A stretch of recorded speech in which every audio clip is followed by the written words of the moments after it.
Today we're 3D printing an A1-mini cable and filament guide. This print took around 2 hours and used 25 grams of PLA filament.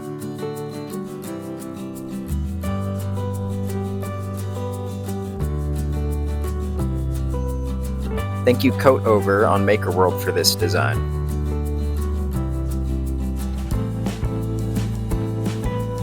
This print's super cool because it holds the hotend cable on the Z-beam so that it has no chance of getting snagged up there. And then it also keeps the filament PTFE tube from going up and down when the print starts or finishes.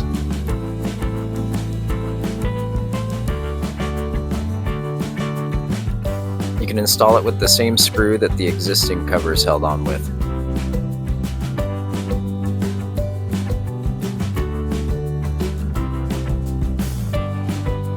Let me know what I should print next down in the comments.